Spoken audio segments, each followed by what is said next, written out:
સોમવારે white house ખાતે અમેરિકાના પ્રમુખ ડોનાલ્ડ ટ્રમ્પે યુક્રેનના રાષ્ટ્રપતિ વોલોદિમીર ઝેલેન્સ્કી અને યુરોપના જે દેશો છે તેના નેતાઓ સાથે બેઠક યોજી હતી અને હવે અમેરિકાના પ્રમુખ ડોનાલ્ડ ટ્રમ્પ, રશિયાના પ્રમુખ વ્લાદિમીર પુતિન અને યુક્રેનના પ્રમુખ વોલોદિમીર ઝેલેન્સ્કી વચ્ચે આગામી સમયમાં ત્રિપક્ષીય બેઠક પણ યોજી શકે છે. તો હવે આ તરફ પશ્ચિમ એશિયામાંથી સમાચાર આવ્યા છે કે ગાઝામાં જે 2 વર્ષથી ઇઝરાયલ અને હમાસ વચ્ચે યુદ્ધ ચાલી રહ્યું છે તેમાં હવે હમાસ સીઝ ફાયર માટે રાજી થયું છે. ત્યાં પણ શાંતિનો રસ્તો ખુલી શકે છે. આમ અમેરિકાના રાષ્ટ્રપ્રમુખ ડોનાલ્ડ ટ્રમ્પ માટે નોબેલ પીસ પ્રાઇઝનો રસ્તો હવે સરળ બની રહ્યો છે.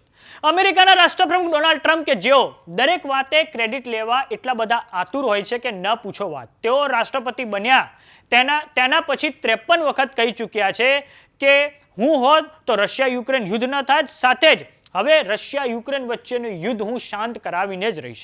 વાત કરીએ યુરોપની તો ફેબ્રુઆરી 2022થી રશિયા અને યુક્રેન વચ્ચે જે ભયંકર યુદ્ધ ચાલી રહ્યું છે તેમાં ડોનાલ્ડ ટ્રમ્પ થોડાક સમય પહેલા રશિયાના પ્રમુખ વ્લાદિમીર પુતિનને અલાસ્કામાં મળ્યા હતા અને હવે તેઓ ગઈકાલે ભારતીય સમય પ્રમાણે રાત્રે 9:30 વાગે ઓવલ ઓફિસમાં યુક્રેનના પ્રમુખ વોલોદિમીર ઝેલેન્સ્કીને મળ્યા છે અને આ પછી યુરોપના નેતાઓ સાથે પણ તેમણે વાતચીત કરી છે અને હવે આવનારા 15 દિવસમાં અમેરિકાના રાષ્ટ્રપ્રમુખ ડોનાલ્ડ ટ્રમ્પ, રશિયાના પ્રમુખ વ્લાદિમીર પુતિન અને યુક્રેનના પ્રમુખ વોલોદિમીર ઝેલેન્સ્કી સાથે ત્રિપક્ષીય વાર્તાલાપ પણ કરવા જઈ રહ્યા છે. જોકે રશિયા યુક્રેન યુદ્ધમાં હાલમાં સીઝ ફાયર પર કોઈ જ સહેમતિ નથી સધાઈ, પરંતુ આવનારી ત્રિપક્ષીય બેઠકમાં રશિયા યુક્રેન યુદ્ધમાં સીધો જ શાંતિ માટે સંવાદ થવાનો છે. તો આપણે એક ઇમેજ પર નજર કરીએ જેમાં ઓવલ ઓફિસમાં અમેરિકાના રાષ્ટ્રપ્રમુખ ડોનાલ્ડ ટ્રમ્પ અને યુરોપના નેતાઓ બેઠા છે, જેમાં ઓવલ ઓફિસમાં યુક્રેનનો એક મેપ બતાવવામાં આવેલો છે.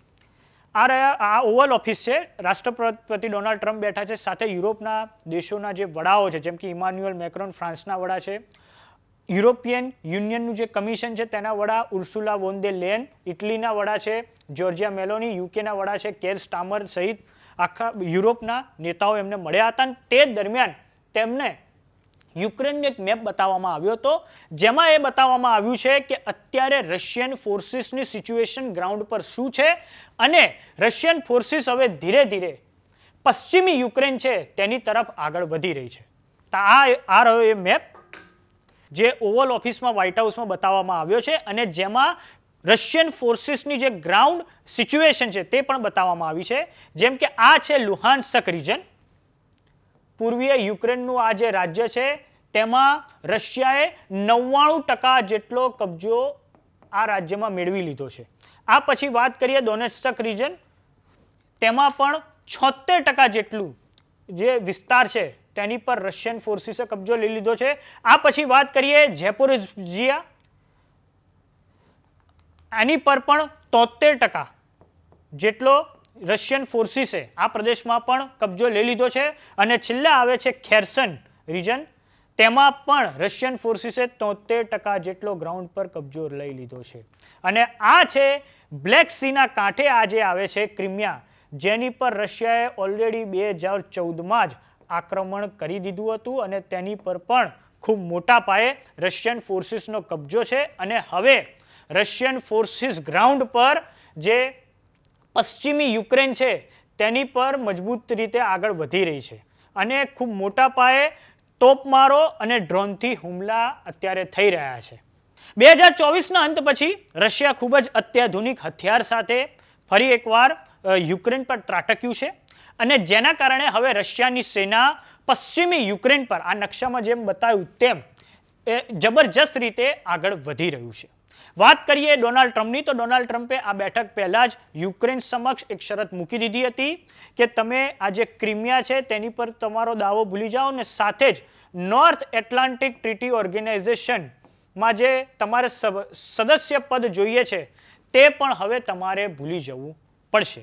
આમ હવે જોવાનું એ છે કે ડોનાલ્ડ ટ્રમ્પ, વ્લાદિમીર પુતિન અને યુક્રેનના જે વડા છે વોલોદિમીર ઝેલેન્સ્કી વચ્ચે જ્યારે ત્રિપક્ષીય વાર્તાલાપ થાય છે ત્યારે પછી રશિયા યુક્રેન યુદ્ધમાં શું નવો રસ્તો નીકળે છે તે હવે જોવાનું રહેશે. તો હવે વાત કરીએ પશ્ચિમ એશિયાની તો ઇઝરાયલ અને હમાસ બેઉ સીઝફાયર કરવા માટે સહેમત થયા છે. હમાસના સિનિયર અધિકારી બાસેમ નાઇમાએ ઇઝરાયલ સાથેના સીઝફાયર માટે તેમણે પુષ્ટિ પણ કરી છે આ વાતની. બેઉ ઇઝરાયલ અને હમાસ બંધકોની આપલે કરવા પણ રાજી થયા છે અને હવે ઇઝરાયેલી સેના આવનારા 60 દિવસ માટે મિલિટરી ઓપરેશન્સ જે ગાઝામાં ચાલી રહ્યા છે તેને સ્થગિત કરશે. આ સીઝફાયર માટે ઇજિપ્તની રાજધાની કાયરોમાં કતારની હાજરીમાં બેઉ ઇઝરાયલ અને હમાસ વચ્ચે સીઝફાયર પર હસ્તાક્ષર કરવામાં આવ્યા છે. આમ ડોનાલ્ડ ટ્રમ્પ અત્યાર સુધી દાવો કરતા આવ્યા છે કે અત્યાર સુધી તેમણે વિશ્વભરમાં 6 યુદ્ધ અટકાવ્યા છે અને તેમાં ઇઝરાયલ અને ઈરાન વચ્ચે પણ તેમણે થોડાક સમય પહેલા દાવો કર્યો હતો કે મેં સીઝફાયર કરાવડાવ્યું અને આ પછી હવે ગ્રાઉન્ડ પર ગાઝામાં હમાસ અને ઇઝરાયલ વચ્ચે પણ હવે સીઝફાયર પર હસ્તાક્ષર થયા છે. એટલે હવે લાગી રહ્યું છે કે ડોનાલ્ડ ટ્રમ્પ માટે નોબેલ પીસ પ્રાઇઝનો રસ્તો આસાન થઈ રહ્યો છે, એટલે કે સરળ થઈ રહ્યો છે. તો આ બાબતે તમારું શું માનવું છે અમને કોમેન્ટ બોક્સમાં લખીને જરૂર જણાવો. જો તમે અમને યુટ્યુબ પર જોઈ રહ્યા તો સબસ્ક્રાઇબ કરો, જો તમે અમને ઇન્સ્ટાગ્રામ અને ફેસબુક પર જોઈ રહ્યા તો ફોલો કરો. સાથે જ અમારી વોટ્સઅપ ચેનલ આવી ગઈ છે, સબસ્ક્રાઇબ કરવાનું ના ભૂલતા. નમસ્કાર.